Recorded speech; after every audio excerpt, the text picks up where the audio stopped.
and welcome. I am Andrea Kuchin, and you have arrived at MyHomeBizTIPS, where we inspire, empower, and support home-based business owners so that they can find, create, and scale the business of their dreams without sacrificing their family or their sanity. Now, the intention of this channel is to interview people who are running successful businesses from home and find out what they did, because we don't always know everything when we start. And being supported by people who've done it before is really, really helpful. Today, however, we have a double blessing, because not only are we talking to a woman who has done exactly that, but she also happens to be in the digital marketing space, which means she's going to give us lots of useful information about how we market our businesses online. I would like to introduce you to Sara Lambrinos of Sites by Sara. Good morning. Hello. Hello. Good morning. Thank you so much for asking me to be on your show. I'm very excited to talk to you, actually. Is it still morning where you are? It's actually just past noon. So I am in Salt Lake City, Utah. So Mountain Standard Time. Okay. And I'm in sunny San Diego. So we're on Pacific time. So this is the wonder of the internet. We can talk over time zones. We're time traveling today. I love it. I love it. And a lot of people are these days. Exactly. So, Sara, you have been running a successful business from home for 13 years. You do, however, have over 20 years of experience in your field. That's right. Yeah. So I actually started to do some freelance web design for clients back in 2007. But the first website I built was in 1999.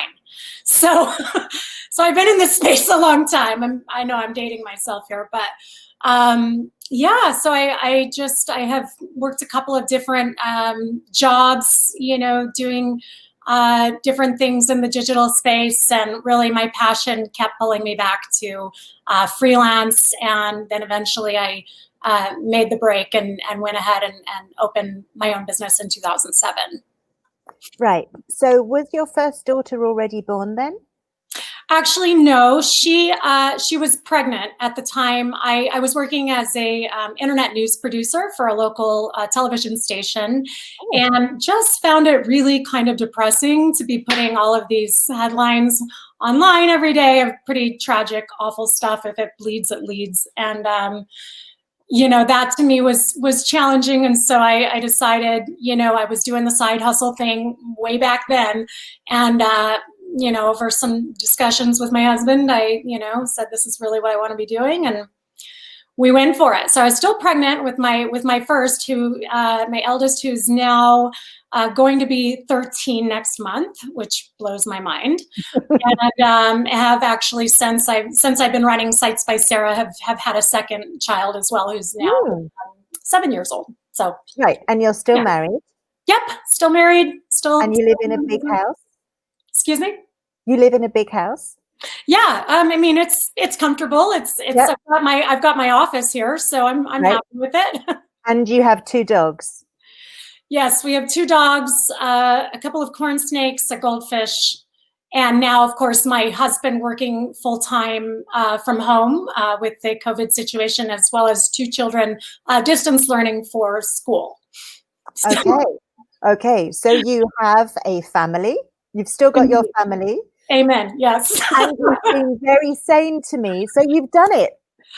I've done it, but it's been a roller coaster ride. And I really want to stress that to anyone who's thinking about, maybe just kind of going out their own direction and going off on their own, just prepare for a ride, because it's, ups and downs. But yeah, I mean, right now, it's an interesting time in my business. I am actually doing a number of things that are allowing me to kind of expand and grow the business and grow my team. And so, my hours again are kind of stacking up as I'm ramping things up. But one of the luxuries, or one of the things that really attracted me to being my own boss, is that as my, family would ebb and flow, as my pregnancies would ebb and flow, I could sort of scale the business to, to meet my needs and to allow for me to be the mom that I want to be. But at the same time, there's been that kind of, heat on my back that like I do need to bring in some money to pay for the mortgage and to help contribute to the household. And so I've always had that mentality of, this is not a hobby. We are running a business here. It's been a great experience. So far it's been wonderful. Yeah.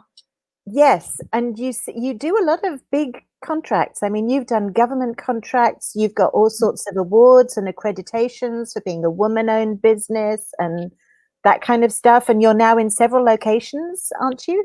Yeah, so we're headquartered here in Salt Lake City, as I mentioned, and we've recently, in 2020, in the last few months here, opened up in both Denver, Colorado, as well as Bend, Oregon. So yeah, it's pretty exciting to see the satellite locations coming together. The team has really gelled this year. It's been a number of years, a number of working with all different kinds of contractors, and folks, and really building the team and making sure that everyone is vetted. And I've had some great successes. I've had some trials in those areas as well, certainly. But right now, it's such a blessing, and so it's really fun to see the business growing at the rate it is. So. And all this during the COVID pandemic, which has allegedly caused a lot of businesses to actually shut down. Right. And actually, it's really been interesting because I know there are a number of businesses and, certain things that have had to close their doors and have, seen a reduction of hours worked. In my case, actually, what's happening is those businesses that weren't already online or didn't have much of a presence there or weren't selling their products online are now really realizing the importance of like, hey, if we want to move this inventory, we need an e-commerce store, or if we want to sell our services, we need to be able to, do telemedicine or things of that nature to sort of adapt. That's definitely been the theme for me over the years. Kind of how I've managed to sort of keep my sanity through it all is really just the willingness to adapt, to pivot, and just kind of go with the flow. When I started building websites, it was primarily in Dreamweaver and doing HTML. And I remember Dreamweaver too. Yeah, you remember Dreamweaver? I mean, it's still a product. And what an amazing name. I still have clients that do use it, but what I found is about 2 years into my business, WordPress was getting all the attention, and Joomla and Drupal and other content management systems. And for me, I have that soft spot for the small business owner, for the entrepreneur, the solopreneur. And a lot of my clientele really enjoy being able to go in and make their own updates and update their calendar and add new headlines and information. And so with a content management system that would allow them to do that, I recognize really quickly, especially a lot of the nonprofits that I support, probably half of my clients are nonprofit.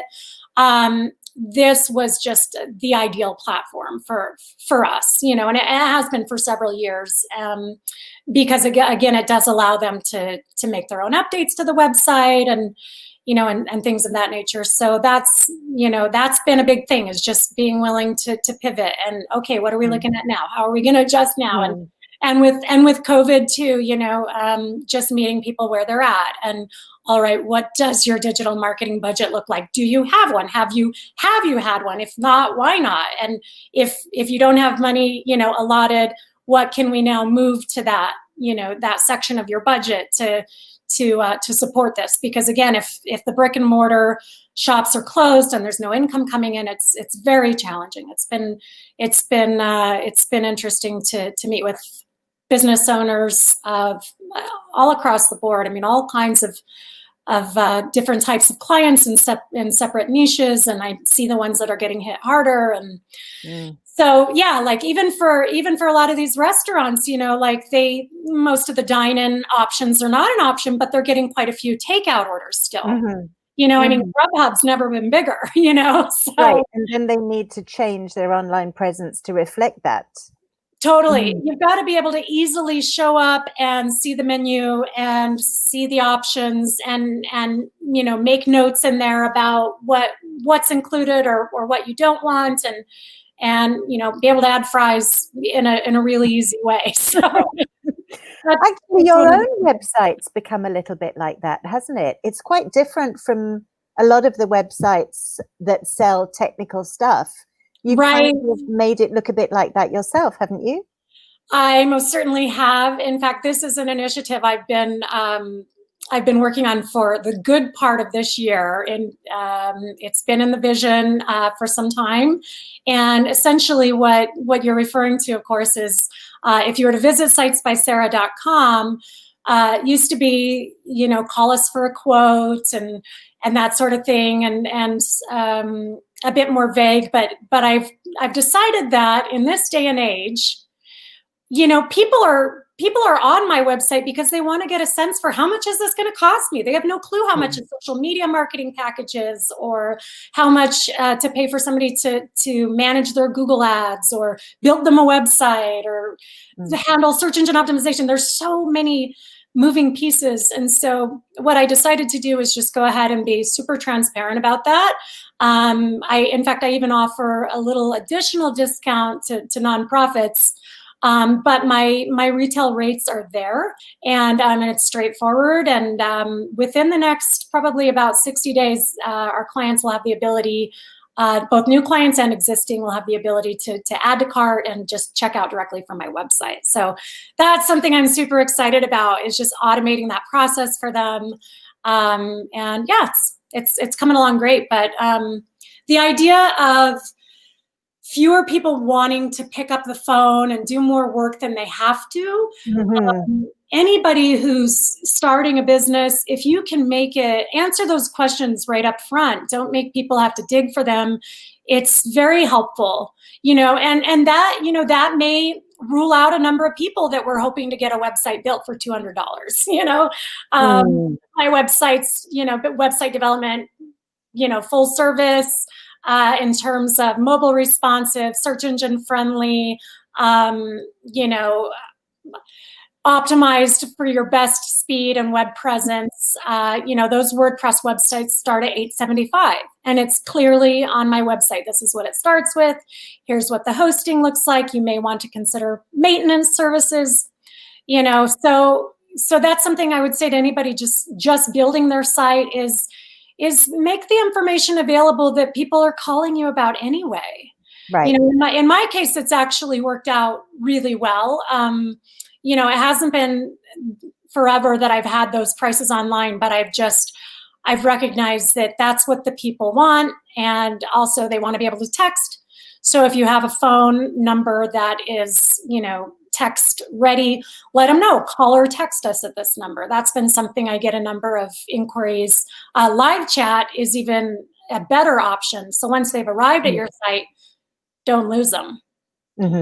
Yes, offer them the ability to keep in touch, to follow you on social, to subscribe to your email newsletter, but more importantly, hi, how can we help you? Exactly. And if they want to know about social media marketing, don't waste their time with web design and SEO. Take them directly to that page. Here's examples. Here's case studies. Here's our rates. Here's our guarantee. Here's how much it's going to cost you. Would you like to enroll today? As soon as they enroll, get them the information they need. In my case, we send them a questionnaire that asks, are you already on these social media channels? What are your URLs? If not, do we need to set you up? What are the pertinent information we need? Do you have style choices we need to be aware about? Logos? Tell us more about your audience, right? So anybody who's offering, traditionally it used to just be products. Now you can productize. I think that's a word. You can productize your services, and you should. I mean, in my view, I should, because, I don't want to make things harder than they need to be. Right. Because it also helps you keep costs down, because you don't then have to spend ages on the phone telling somebody how much something is. Right. And also, I've heard so many stories of people employing someone to do something like build a website, And then the website looks gorgeous, and then they get a bill for $4,000, and it's like, there's Oh, no way they were expecting it to cost that much, you know, and they right. don't know. They don't know Mhm, upfront. They don't know in advance, mhm, mhm. and that's really helpful to be able to get all that data right from the beginning. Right, right. And so, 95% of the projects that I build, the things that I do, are all going to be pretty straightforward in terms of like, go to our price list. That's what you're looking at. That's what it's going to cost you. And then for those kind of more custom things where they say, yes, but we also want to integrate online booking, and we're going to need some other types of services, maybe the live chat and things like that. If they can't just ticket and add to basket, then we do recommend that they do either fill out a form or give us a call so we can give them that custom thing. But you raised a really good point about people not knowing how much to pay for certain things. One of the critical things that I've learned over the years is that it's so important to get agreements in writing. And it's really valuable, not only to myself as the provider, but also to my clients and anybody who's looking at getting a website built or any other types of services. I do recommend, getting once they tell you, hey, it looks like it's going to cost you about this much. Maybe they throw out a number of $1,500. Please do yourself a favor, make sure you get it in writing. And if they're professional, they'll actually send you sort of a proposal or at least a very clear email that says, for this amount of money, you'll be getting XYZ, very clearly outlined. I've become very detailed in my proposals and in my letters of agreement so that there's no question about, oh, I thought that was included, or, oh yeah, we can do that for you, but I always give them the price up front. I say, oh, okay, that's going to be an additional $200. I figure out about how many hours it's going to take us to code it, who's going to be involved, what information I need. And I like to give them that information right up front. So to those that are looking, not only look for that really clear agreement proposal that you can sign, that's in writing, that you both are on the same page with, but be sure to vet people. Be sure to vet agencies.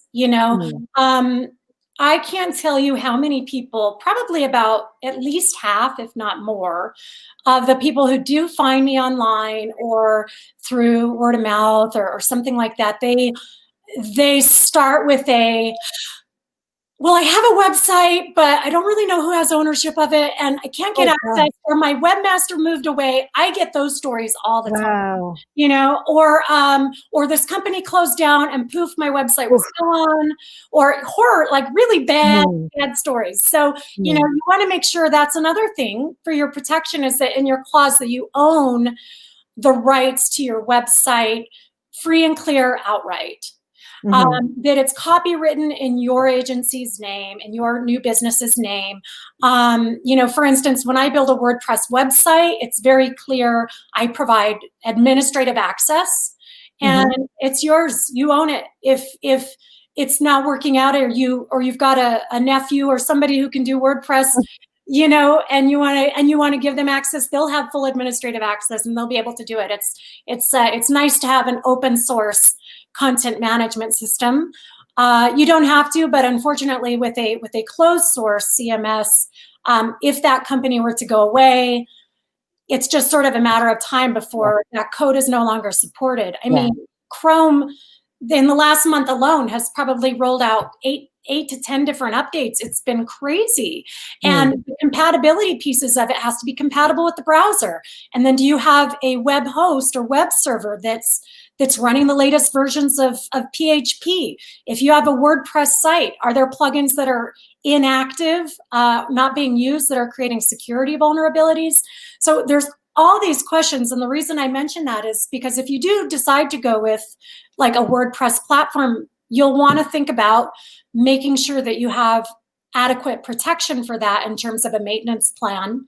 And any good provider should be able to share that with you or refer you to someone who can, because unfortunately things like like WordPress hosted hosting plans don't actually do anything with the versions of WordPress or the plugins.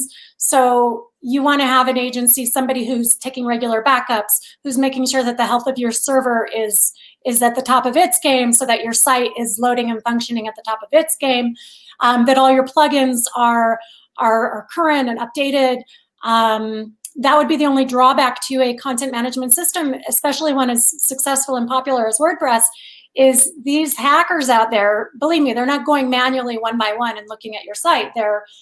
They are running scripts that are looking for anybody who's running the last version of WordPress, or anybody who's running an outdated plugin. And so, they're essentially, replacing your sitemap and causing it to break and things like that. So, yeah, I mean, it's a risk, but if you have a good provider that's, like right now, we've actually just decided, rather than making web hosting and maintenance two separate things, we've just put them together into one package, because you can't in good conscience build someone a WordPress website if they don't know how to take regular backups, run the latest updates, make sure that everything is in good shape. And most people don't know that, because why would you?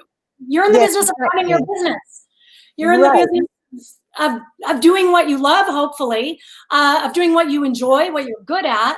And if that's not, building a web presence, then find somebody who is talented, who can help you do that, Right. So let's go back to basics now, because you've gone into a lot of detail, and gosh, I do hope people are taking notes, because you are fast.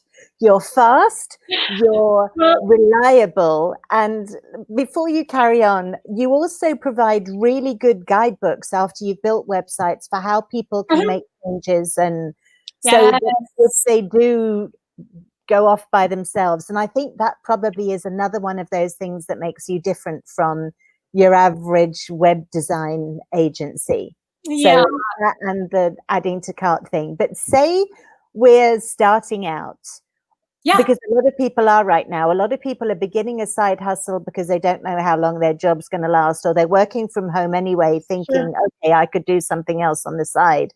So where do we start? Because I've heard people say, oh, you don't really need a website, you just need a Facebook page. So how does that really work? What's the real truth about all that? Well, there are lots of businesses that truly do just run from their Instagram, run from their Facebook. They seem to be doing okay with that. But there is the risk that what happens if Facebook comes down? Even if it just comes down for, a week at a time or something, like something, for whatever reason, they get in a lawsuit, or there's some reason that it's somehow deemed, like not a good platform for businesses. That could happen with anything. If you're putting all of your eggs in one basket, whether all your marketing is through LinkedIn, or everything is on Instagram, or everything is in your Facebook page, just be careful, be mindful of who your followers are. Try to find a way to collect their email addresses, so that if anything were to happen, you could still reach out to those people. You would still have that network to leverage. So that is my only reservation there. I mean, frankly, there are lots of really good tools out there, that will allow businesses to very affordably put up a website.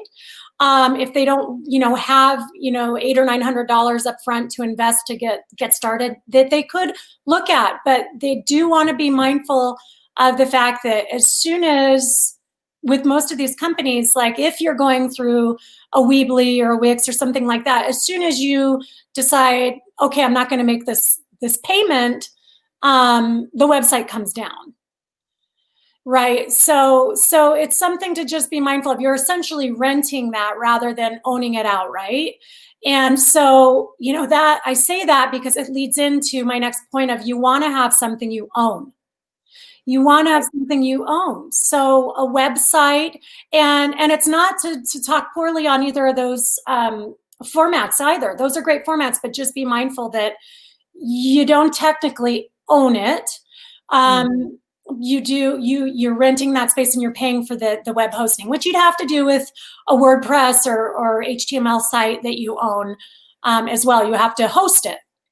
Right. If you own your website, you actually have the files. So if for some reason you decide to take it offline, say, I don't know, whatever, you still have the files. So you could conceivably recreate it somewhere else relatively easily. Say you were changing provider or something else was happening. Yeah. And you're in control. Whereas if it's being hosted on some of these, you know, sort of, you can put your website up pretty much for free.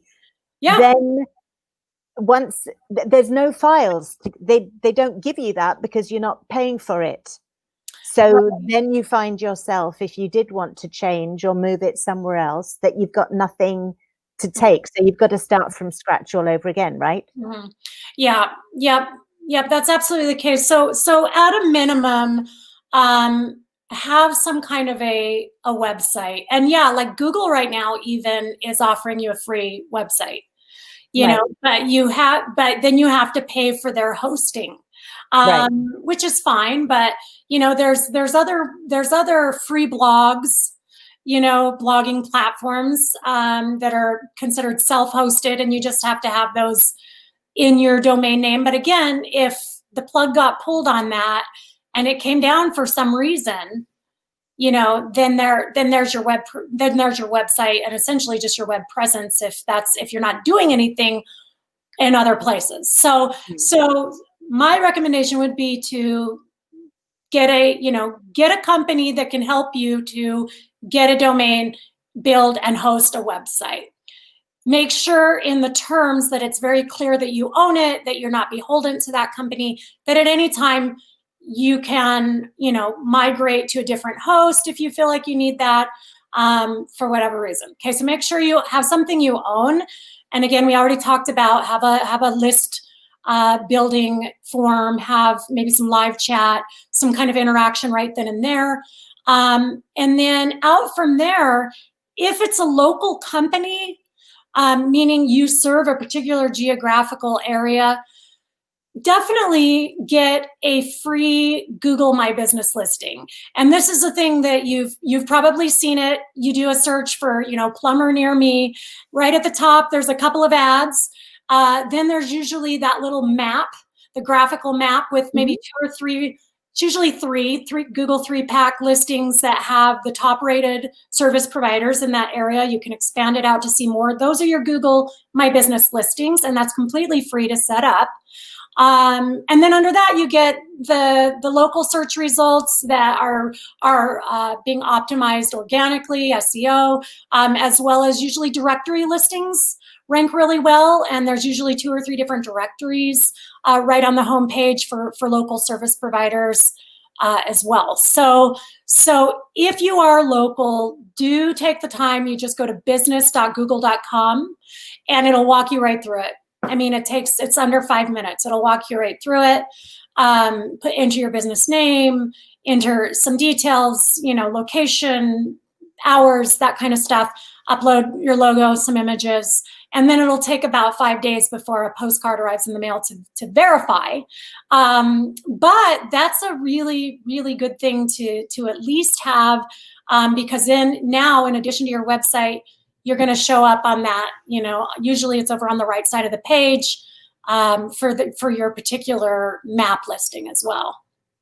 So, Sarah, now that so many people are online and they're serving everywhere, you know, even internationally, it's still relevant to have a local listing on Google? I believe it is, yes, because there are certain people that really just want somebody in their own town. They know they can hire someone on the other end of the country. They know they can hire someone on the other side of the world, but they just want that comfort of knowing, oh, good, here, this person can help me. They're here. I can walk into their office, or I can pick up the phone, or I can agree to meet with them somewhere. And so I highly recommend that. The other advantage is, like with a Google, you get the opportunity for people to leave you reviews. You know, that's and useful. reviews are a really big deal right now. That's part of vetting your provider. But also, don't just look at the stars and kind of, you kind of want to read a little bit and scroll and see if they really sound like a really legitimate review. So you have to be kind of discerning there as well. But I know for a fact there are some national companies that do not have a Google review. They will not have it because they don't want, a Google listing because they don't want anybody, they don't want to risk anybody leaving them a poor review. Okay, well, yeah, let's not. I would base my business decisions on the fact that somebody might be upset that I might have done something wrong at some point. I think I'd like to think that there's an abundance of people that I can serve who would be happy. Yeah. And report well on what I've created and what I've done for them. Mm-hmm. Yeah, definitely the pros outweigh the cons for sure. I mean, it's all about just, offering the best service possible, making sure your client's happy, giving them an opportunity to offer feedback. It's also an opportunity to learn. If somebody's not willing to pick up the phone and say, hey, I was kind of unhappy with the mess you left after you installed this new countertop, they'll let you know on your Google listing. I only gave them a 3 out of 5 because even though the countertop's gorgeous, they left my furniture covered in dust. So. People do write bad reviews more often than good ones, though, don't they? Do you think? Some do. In fact, you can definitely find those that sort of have an agenda. Personally in my business, I had a guy leave me a 1-star because he said he couldn't get a hold of me on the phone. And I got the opportunity to respond as a business owner and say, well, I'm so sorry we missed you. Please let me call you. And, and then he never did call me back. And then a few years after that, I reached out to him again just to say, hey, I'm just a small business owner. I'm still doing this. Hopefully you got your needs met, but it really hurts for me to see this 1-star review. Is there anything I can do to make it right? And that was actually on my Yelp page. And he went over to my Google page and left me a 1-star. So it was like, don't mess with trolls. That's my word of advice for you. I said, I don't know this guy. I did notice that he gave a couple other people in my same industry 1-stars.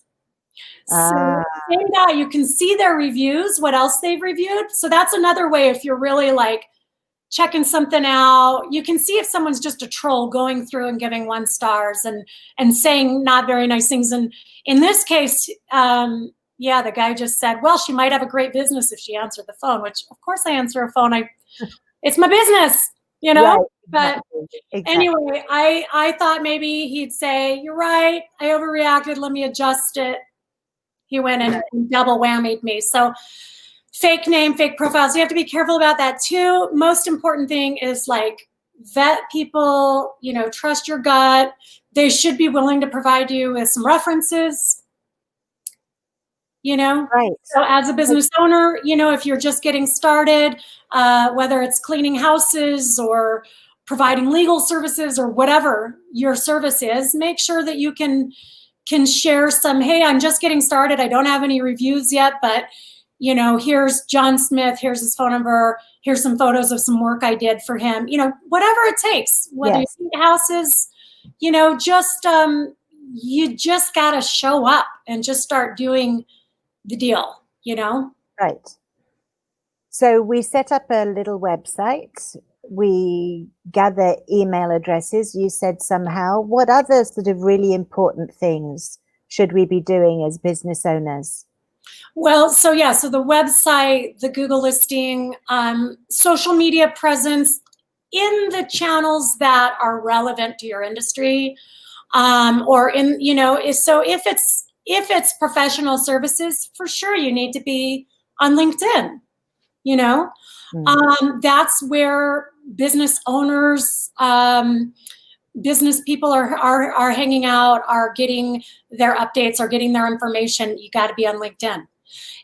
But for a company that's, in entertainment, in the entertainment industry, that's putting on shows, that's trying to attract audiences nowadays, they're not being able to gather to do live music in person, but what they're doing is a lot of live streaming. Of live streaming of local musicians and shows of that nature. And so they got to be on Instagram and Facebook and places where their fans, are hanging out, where music enthusiasts are. You can get involved with bands in town, or, business owners, musicians need to be looking in the music niche, right? Lawyers need to be listed in Lawyers First directory listings. So that's another thing. You can do this. Again, you have the option of just kind of going in, looking for your industry niche, entering your business details the same way you did for Google My Business into a directory listing, so that you're getting local citations, all of these little pieces. So I look at it as a wheel. So at the hub of the wheel is the website, and then the spokes out from there connect to, the different social media channels, the local citation building, the directory listing, other bloggers, other blogs that you can serve as a guest blogger on, that then link back to your website. Lots of ways to to put your services out there completely free of charge. Right. Yeah. To do this stuff yourself. And so, a lot of times what I'll do on my social media, like on Sites by Sara, Facebook or Instagram, there I blog weekly. So there's all kinds of free tips. It's all designed for DIY people, DIY business owners. It's like letting them know bits of information, what they need to know, what's changed with the latest update to Google's algorithm, how to stay relevant and visible in search engines, what's going away, what's coming up. I mean, the next big thing is video testimonials. That's the next big thing. You're going to be seeing, not only are you going to be reading these and seeing the 5 stars, you're going to see someone pop up and say, "Oh my gosh, Angela did the best job. I'm really grateful I hired her. You got to hire her. She's awesome." So be on the lookout for that, and if you have SEO, I mean, this is for newbies mostly, but if there's anybody listening in that has an SEO provider, make sure they're getting you optimized for voice search. Hey Alexa. Is that a thing? Oh, you bet. When they say, "Hey Siri, find me this." "Hey Alexa, where's a dentist near me?" Or, "Hey Alexa, where can I buy XYZ?" If you're not optimized for voice search, it's a problem. And just because you're hitting it out of the park with organic search for search terms that are being typed in, and the results you're coming up on the first page, try it as an experiment. I challenge anybody to do that. Say, "Hey Alexa, find a web designer near me." It'll bring back GoDaddy.com. Like, what? That's not a local business. That's not, you know what I mean? Right. So that's another. Find a business coach near me. Find a business coach in San Diego. Find that, see what comes back. People are not utilizing this yet, but it's huge. Anybody using Siri and Alexa? Bingo. So you're talking about when somebody uses their voice to do a search. Voice activated search, correct. Right. You're not talking about where there is voice inside material that's online. For example, this goes online. This is voices. This is not searchable yet. Yeah, it is searchable, but most 99% of the websites out there are not optimized for voice search. It's very new, but holy cow. I didn't even, the low-hanging fruit. Yeah, I didn't even know that existed. That's exciting. Yeah, that's actually coming out in my blog in about, not this, I've already got something slated for this Monday, but the following week I've got an article on that coming out. How to do that. So where's the blog again? Can we put that up on the screen? Sure. It's just sitesbysara.com. Should I type it into the chat /blog? There we go. Sitesbysara.com. Perfect. So that's where we find you. And the little logo that looks just like you at your computer. Yes, with my laptop. I've got another. God, actually, it's the spitting image. It's the spitting image of you. How perfect. Okay. I just need teal frames. These are a little darker blue than they need to be, but okay. Yeah. So is there anything else before we talk about how you actually managed your business? And because I've got a couple of little questions I'd like to throw at you. Okay. Is there anything else that's absolutely essential for business owners to think about in terms of marketing themselves online? The key takeaway is be willing to be visible. Mm-hmm. Take lots of pictures. Use lots of hashtags. Wow. Seriously. And because we've been talking about optimization for the website, but think about optimizing your social presence, particularly Instagram and Twitter. Hashtags, use your city name, your state name, local business, woman-owned, Black-owned, whatever your particular niche is. Identify all of those things and not only put those hashtags, but go ahead and explore those. After you hit publish, go ahead and click on those hashtags. Find some of the other businesses, whether they're competitors and because we can always learn from our competition. We don't need to be afraid of our competition. We can be grateful for our competition. They're constantly teaching us and showing us new things. And you never know when your business gets so successful that you need some help, that if Right. you remember, oh yeah, I clicked on that hashtag and I saw this other company and I really liked what they were doing, rather than feel threatened by that, say, how can we form a partnership? How can we, this is how I'm going to leverage and grow my business. Exactly. So yeah, the number one thing is be willing to be visible online, and pictures, videos, just publish them. It doesn't have to be perfect, Right. It needs to be out there. It just got to be out there. It's just got to be out there. It Put it out there. Need to be perfect. It just needs to be out there. Perfectionism can absolutely throttle a business. And I know that a lot of the people I work with have struggled with that, and delegating. Those seem to be the two things.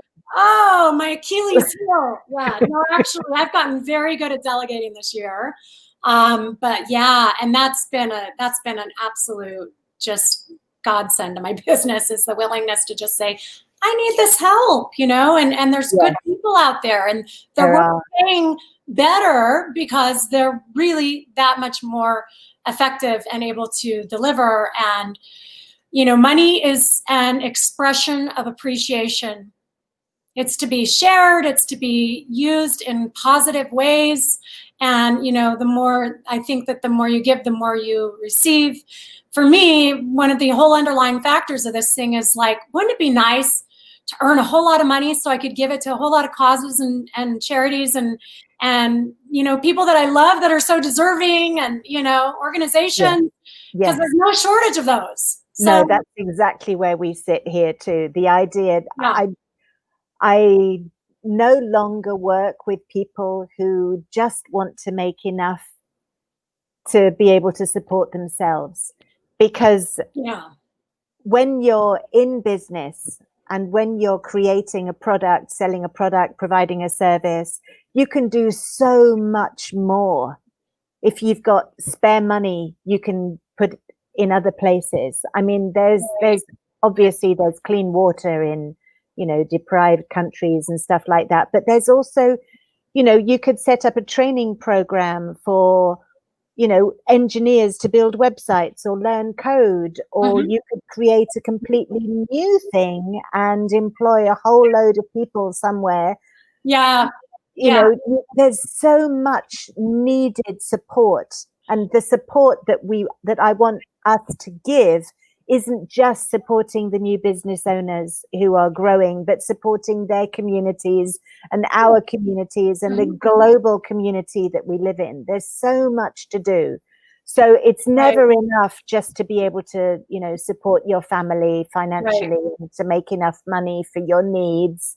there's other people's needs that you can make money for too. And I want to work with people who've got this vision of let's do something bigger and something better, because the world so needs it. It does. Yeah. And now more than ever. And so when we can think about that, by opening our own businesses, we are creating income opportunities for others. We are contributing to our community. We hopefully are modeling our passion and our sovereignty in a way that is inspiring and that is helpful to others, and lets them know that they can do that too. Right. So you set up a business as a side hustle? Initially, yes. Initially, right, which is a very good thing to do. And now is a good opportunity also for people to do that, especially because if they're working from home, it's probably easier to juggle or organize. How long did it take you to actually make some money, to say to yourself, oh, I can do this? This is actually could be a viable thing. Well, so like I said, I kind of put that pressure on myself from day one, because I was like, oh, I'm taking this huge leap. And, I needed to reach a certain amount to like pay in each month. And of course, as life would have it, those numbers have kind of gradually gone up over time. We now have, used to be just my husband and I, we now have, like, as was mentioned, 2 kids in the house and things of that nature. So, boy, I mean, I was always able to kind of stay afloat.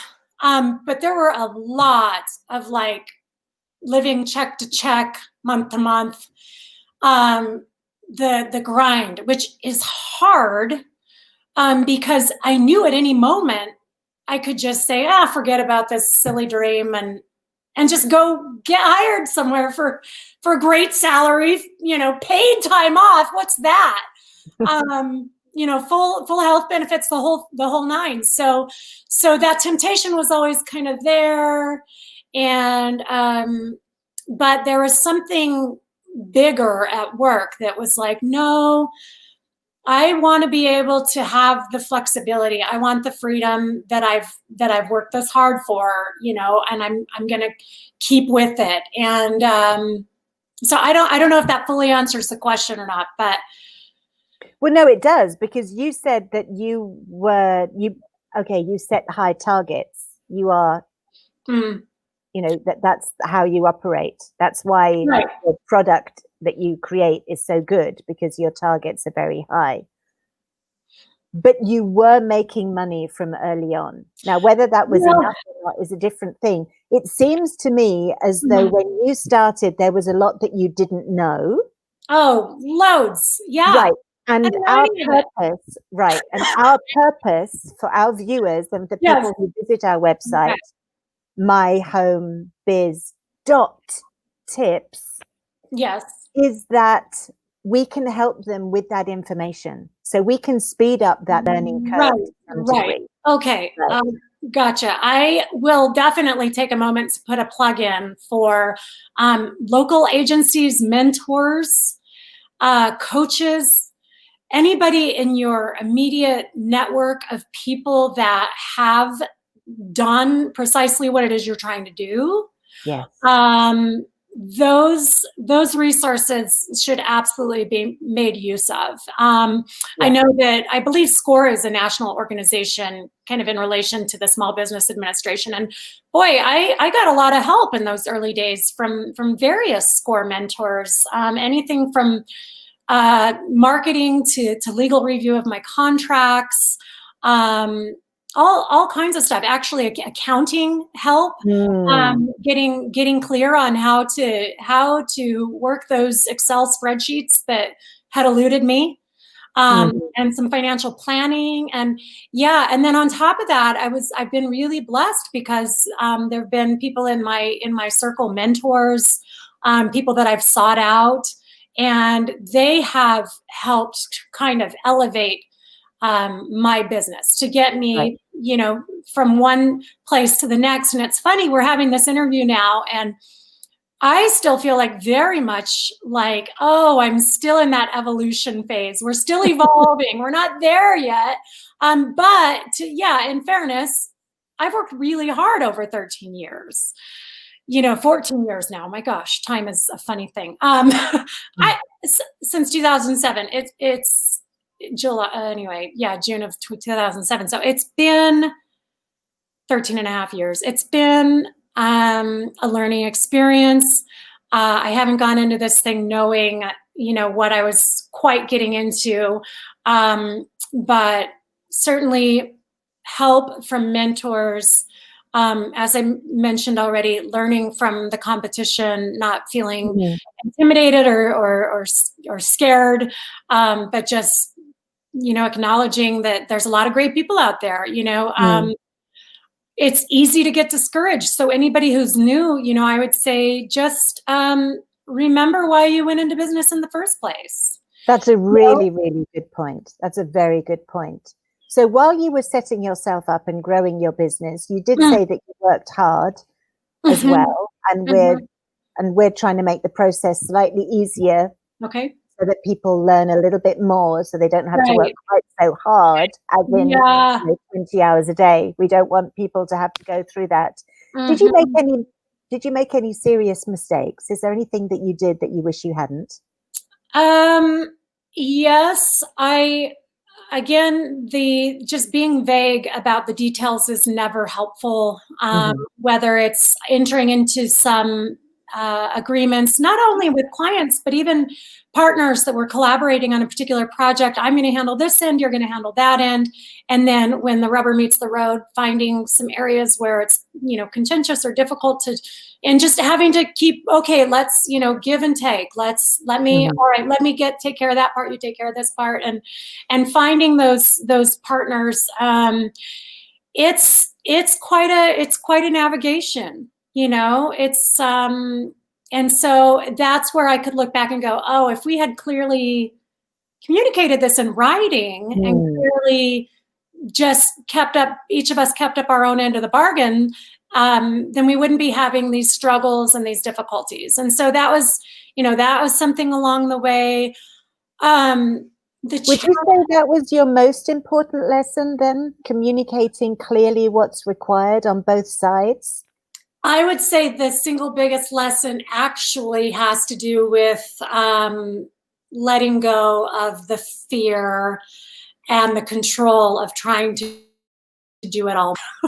So the biggest lesson truly is for me, in the case of not just having a business, but running a business and trying to grow the business, is bringing on more people and delegating more tasks and being willing to take the time to, train where necessary and hiring the right qualified people to step in and take over certain parts of the business. And so now I have somebody who's over client relations. I've got somebody else who's handling all of the financial and invoicing. And I've got somebody else that's sort of the key go-to person for various hats. I'm no longer, I'm a long far away from having worn all the hats anymore. In the first 2 or 3 years, I wore all the hats. I built the site, I designed the site, I did the marketing, I did and it's great. That's a great way to just kind of dive into the deep end of the pool. But what I found was it's nice when the phone rings that somebody else can answer it. It's nice when the email comes in that somebody else can respond to that. It's nice to say, you know what, let me have you talk with our lead developer and set up a video conference or a telephone call and delegate in that way. There are certain pet projects that I still really enjoy. Isn't it? The fact that you can work on pet projects while somebody else is doing the day-to-day stuff in your business and making it work and operate and function and bring in a paycheck. Yes. Right. So in the last few minutes that we've got left then, what is the secret to making it all work? Because I know that you're out at weekends on your mountain bike with your family. I know you're doing yoga. You have talked about how hard you worked at the beginning, but how are you balancing these things? How did you manage to do that? What's the secret? it truly is a commitment to self-care, to the preservation of my sanity, to doing those things that I love, that make me a more interesting person, like do the things that I enjoy, that you mentioned a couple of them: yoga and riding my bike, hiking, playing my bass. These are the things that let me decompress. Of course, spending quality time with my family, that means everything to me, and right now it's such an interesting time because I'm working very hard on certain things about my business, and then I pause, put a pin in that, move over to the other room and help my daughter with some questions with school, or things like that. But I can do that today because if anything I need to put a pin in is time critical, I can just call on my Katrina, my trusted people, Surabi, people that I can call on and say, hey, do me a favor and speak with so-and-so. Let's make sure they've got the information they need. And I can then attend to what I really want to be doing, which is why I'm doing all of this work, which is being present for my family. And your daughters are both at home at the moment, aren't they? They are, yes. They're both full-time distance learning since last end of March, actually. Yeah, same here. The schools are not open in California either. So why are you still an entrepreneur working from home? You've got about a minute and a half. Well, so right now the option to go brick and mortar isn't really a thing. No, but before, I mean, you've done this for 13 years now. Obviously, there's a reason that you're still working from home and loving it, rather than taking some of these lucrative, corporate positions that you sort of hinted at. Yeah. No, I just really enjoy the role of an entrepreneur. I fit the description to a T. I'll kind of dabble and dip my toes in the water and try something and then go, no, not for me. Not for me. I don't like being told that there's a limit to the work that I can do.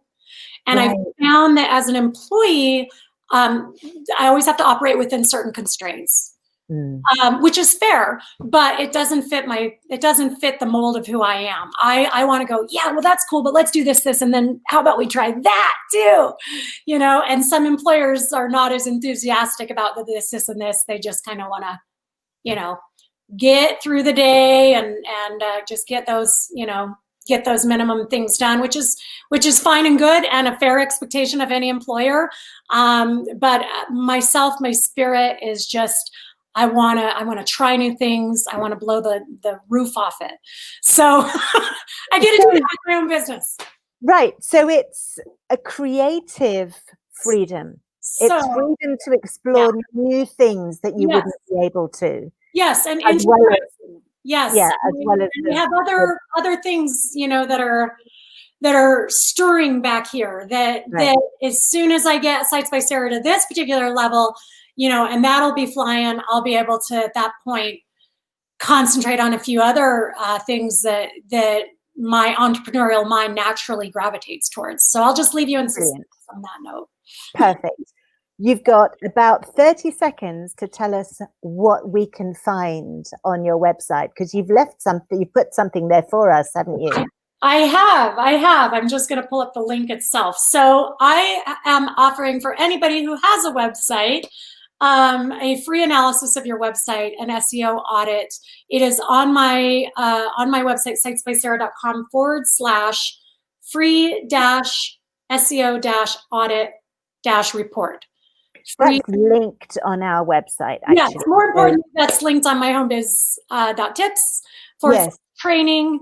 In the training section, there is a direct link. So yeah, it's a full analysis. It'll let you know how your site performance is doing. It's going to show you how you're showing up in search engines, where there's some areas that need to be adjusted.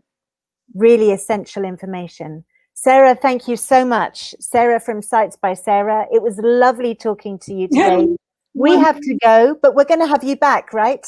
I'd love that. Absolutely. Yeah, we'll get into the nitty-gritty. Okay, Thanks for having me. thank you very much. See you again soon. And thanks for watching, everyone. Bye-bye. Bye.